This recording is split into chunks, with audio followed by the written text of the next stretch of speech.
Buongiorno, benvenuti a questa edizione del nostro telegiornale. Vediamo subito i titoli.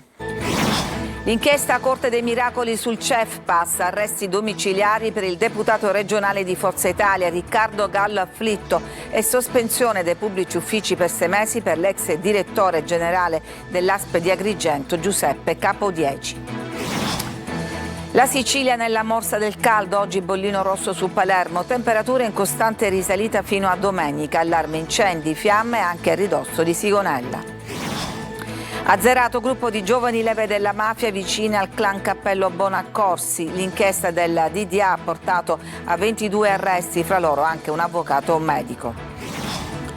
Il giovane dipendente di un pub del centro storico di Palermo pestato dal branco durante il festino di Santa Rosalia. Scoperta serra della droga in una villa di Nicolò, si avrebbe fruttato sul mercato oltre 800.000 euro. Soluzione a metà per l'emergenza idrica ad Agrigento. Dal vertice in prefettura arriva il via libera per l'acqua solo per i soggetti fragili e per 3 mesi. Nessuna apertura per i residenti irregolari. A Taormina l'alta moda di Dolce & Gabbana racconta il lusso e la Sicilia con ospiti internazionali del calibro di Holland, Jennifer Lopez e Monica Bellucci. Calciomercato, prosegue il rinnovamento in casa Catania, ufficiale la risoluzione del contratto con Marco Biaggiante e il prolungamento per Allegretto. Primi gol in amichevole per il Palermo, Pippo Inzaghi, abbiamo un debito con i tifosi rosanero.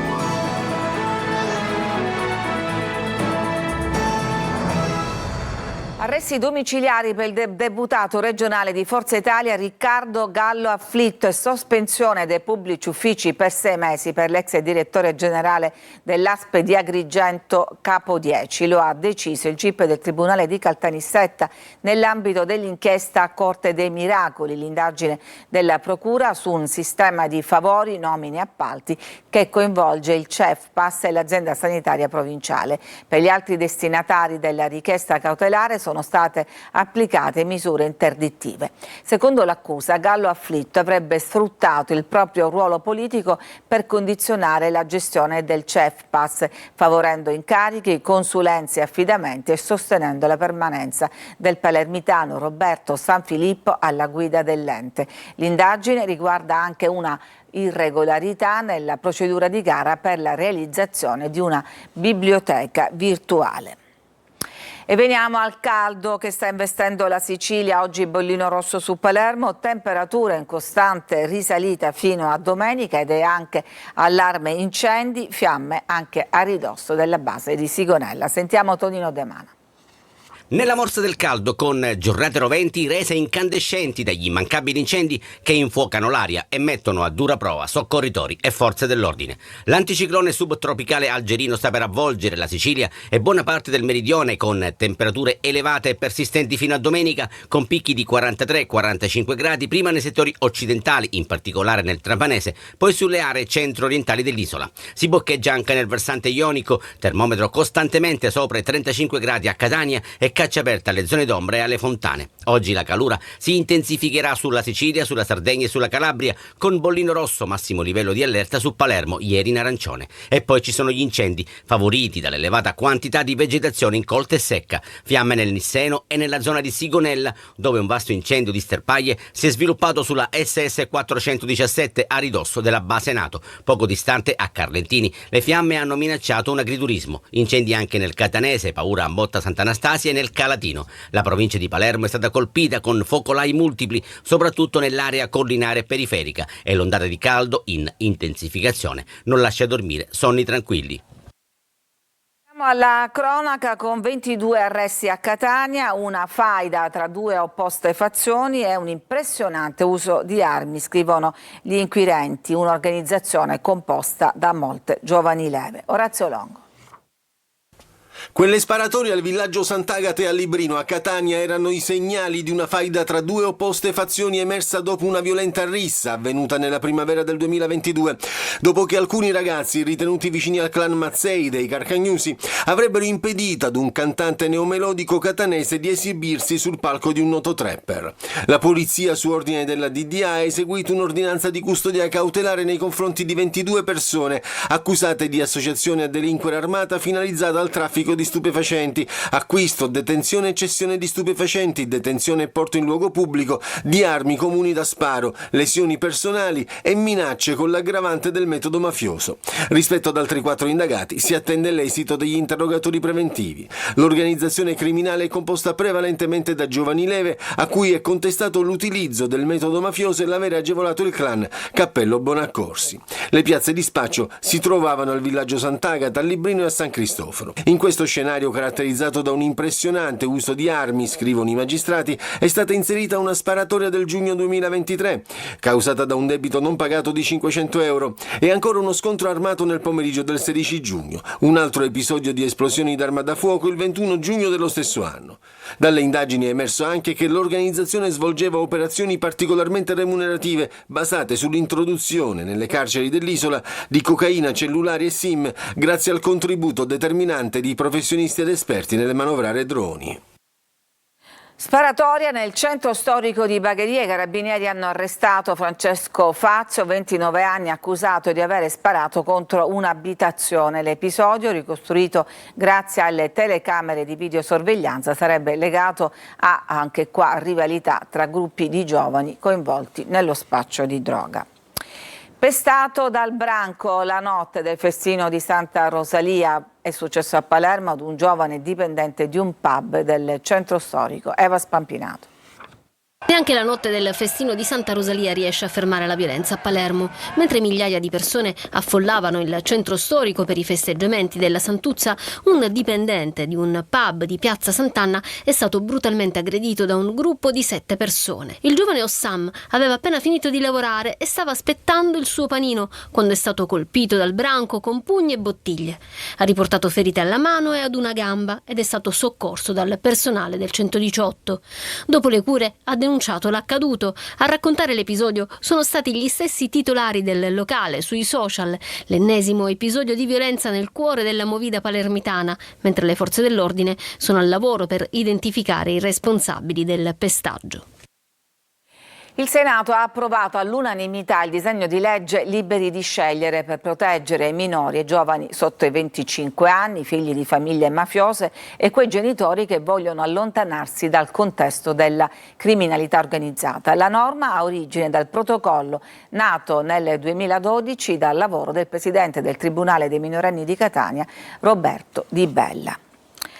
E a Messina aggredisce il fratello minore, lo colpisce con un coltello da cucina al braccio e all'addome. La lite sarebbe scoppiata in casa nel rione Matteotti per futili motivi. Arrestato l'uomo per tentato omicidio, la vittima non è in pericolo di vita.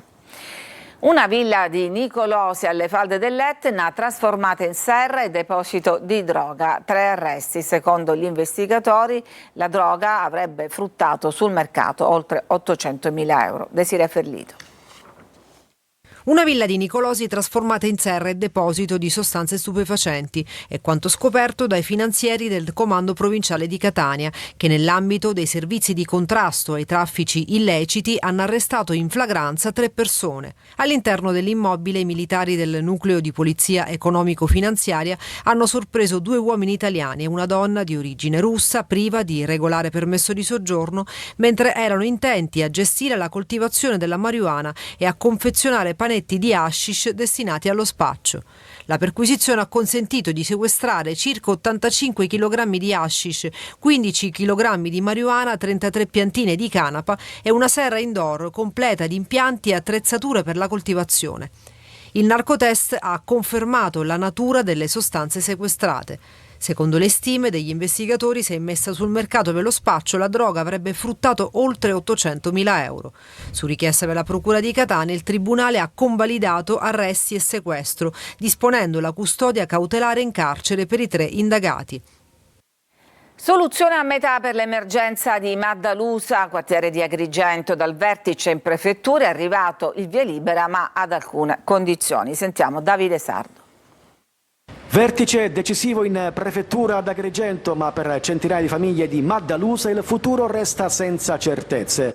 Dopo quasi 2 mesi di emergenza arriva una sola apertura. L'acqua sarà garantita esclusivamente ai soggetti fragili e soltanto fino alla fine dell'estate. Per tutti gli altri nessuna soluzione. Una soluzione di concerto da cui usciamo da questo vertice prefettizio è quello di aprire un COC, uno sportello con la protezione civile dell'ASP, in cui i fragili potranno venire a fare richiesta di approvvigionamento idrico. Quindi questo credo sia un passo importante nel rispetto della legalità e, ripeto, tenendo conto di una situazione complessissima che ci rendiamo conto di aver ereditato dopo 60 anni di politica che ha chiuso gli occhi. La decisione conferma quanto emerso al tavolo tecnico. Il problema, viene ribadito, non è la carenza d'acqua, ma la situazione urbanistica delle abitazioni. Non c'è un'emergenza idrica a Maddalusa, c'è un problema diverso, che è un problema ovviamente urbanistico, un problema che tratterà il comune di Agrigento e sono certo che lo farà. La Regione mette a disposizione tutto il supporto che il comune, individuando un piano, su quest'area. Terminato il periodo straordinario, le forniture si fermeranno. La normativa infatti non consente di rifornire immobili privi dei requisiti previsti.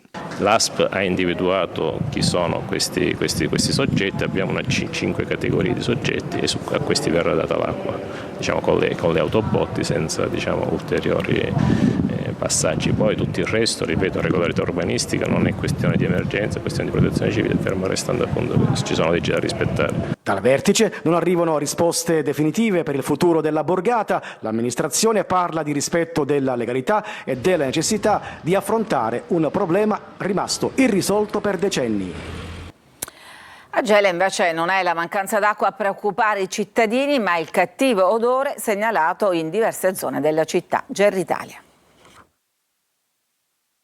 La crisi idrica a Gela cambia volto, ma continua a creare disagi. Dopo le frequenti interruzioni dell'erogazione che ogni estate mettono in difficoltà migliaia di famiglie, adesso è la qualità dell'acqua a far scattare l'allarme. Da circa 2 giorni numerosi residenti segnalano un odore insolito proveniente dall'acqua che esce dai rubinetti, proprio mentre le alte temperature rendono ancora più pesante la situazione. Il sindaco Terenziano Di Stefano, che ricopre anche l'incarico di presidente dell'ATI idrico di Caltanissetta, ha annunciato l'avvio immediato degli accertamenti e ha convocato il gestore Caltacqua chiedendo di individuare rapidamente le cause del fenomeno. Già da ieri mi erano arrivate delle segnalazioni di acqua maleodorante. Stamattina ho convocato la dirigenza di Caltacqua, abbiamo appena completato la riunione, hanno fatto dei prelievi in tutti i vari punti di campionamento e a breve avremo la risposta di laboratorio. In attesa dei risultati, il Comune ha comunque disposto a titolo precauzionale di non utilizzare l'acqua della rete per bere, cucinare o lavare alimenti. Resta invece consentito l'impiego per usi igienici e sanitari. L'amministrazione comunale assicura un monitoraggio costante della vicenda e promette di aggiornare la popolazione non appena saranno disponibili gli esiti degli esami. Un nuovo episodio che riporta al centro dell'attenzione le criticità del servizio idrico in città e alimenta le richieste di chiarezza da parte dei cittadini. Animali maltrattati o seviziati. A Modica trovati 13 cani tenuti in condizioni di degrado all'interno di un'azienda di costruzioni e ancora nelle campagne salvata invece una cucciola con una profonda ferita al collo. Veronica Barbarino.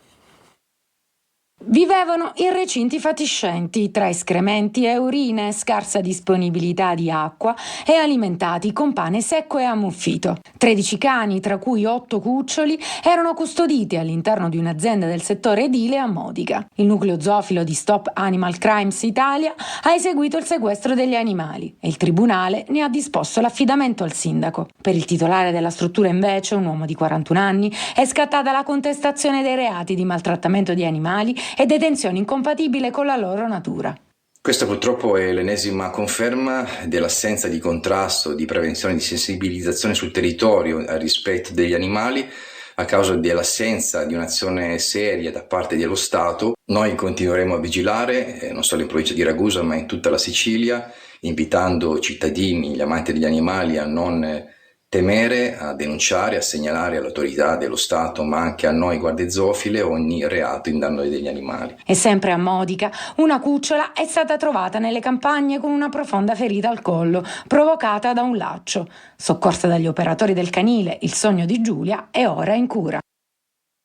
Ci fermiamo, c'è una pausa per la pubblicità, torniamo tra poco per raccontarvi il festino di Santa Rosalia che si è concluso, ma anche la sfilata di Dolce & Gabbana.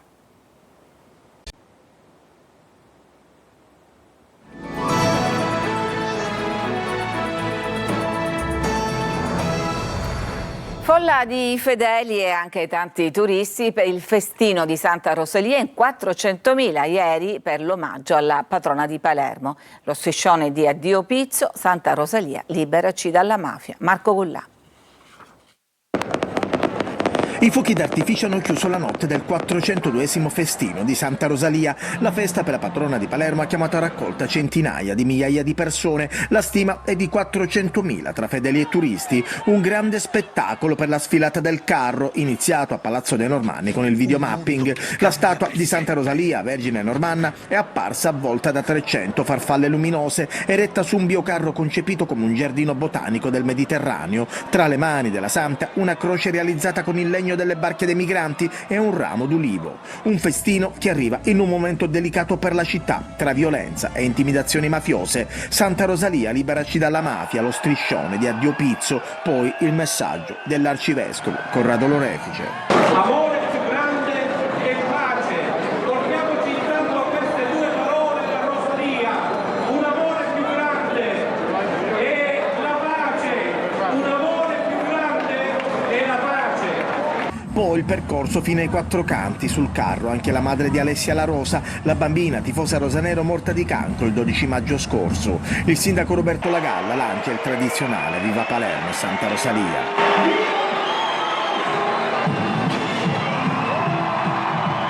Santa Rosalia, come sempre, possa portare pacificazione, coesione civile e soprattutto superamento delle marginalità. Oggi la messa in cattedrale, la processione con le reliquie della Santa. A Taormina l'alta moda di Dolce & Gabbana racconta il lusso e la Sicilia con ospiti internazionali da Holland a Jennifer Lopez. Orazio Longo. Una parata di stelle nell'incanto di una serata targata Dolce & Gabbana. Il teatro antico di Taormina si è trasformato in una vetrina mondiale della moda che intreccia il lusso alla cultura dell'isola, il profumo dei limoni e la brezza del mare, l'Etna sullo sfondo. Tra gli ospiti della serata, personaggi dello spettacolo e dello sport, da Jennifer Lopez a Monica Bellucci, Theo James con la moglie Ruth Kearney, Michele Morrone e l'attaccante della nazionale norvegese Erling Haaland. Negli eventi taorminesi di Dolce & Gabbana dedicati all'alta moda, all'alta sartoria e gioielleria, anche il debutto ufficiale in passerella di Leonie Cassel, la figlia sedicenne di Monica Bellucci e Vincent Cassel. L'alta moda, portavoce di creatività celebrando il Made in Italy. Ci fermiamo, c'è ancora una pausa e poi torniamo per parlare di calciomercato.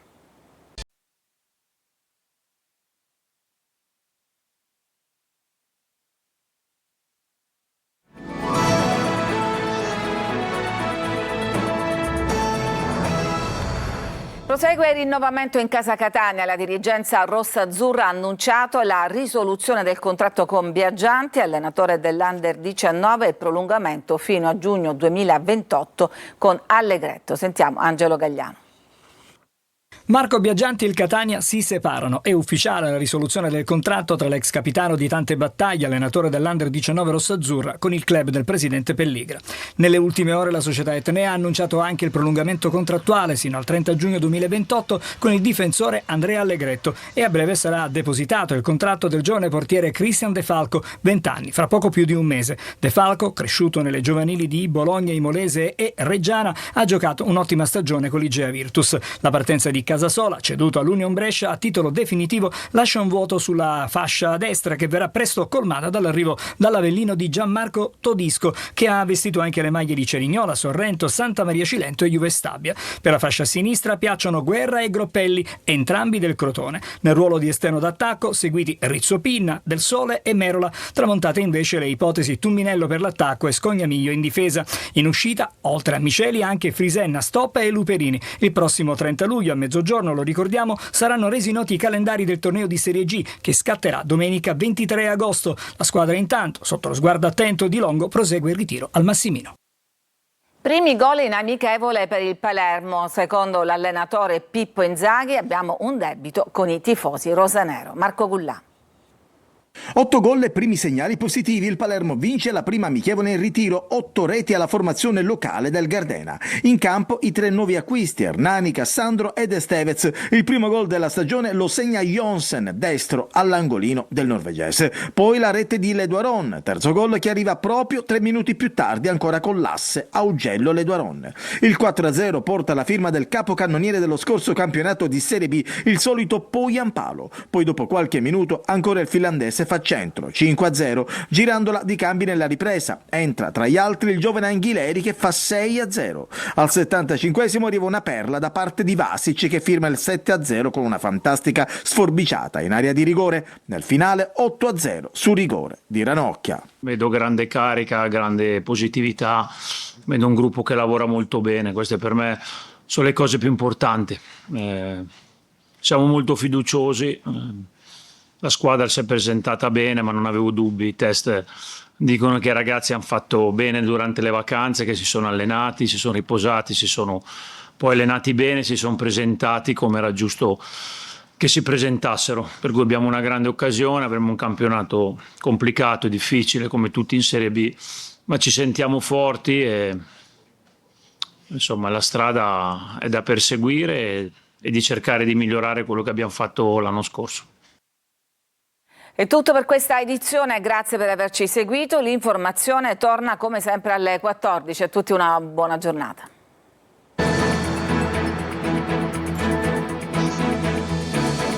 Entra nel mondo dell'informazione con l'app Sicilia Web. Resta sempre aggiornato con le news e le live in diretta.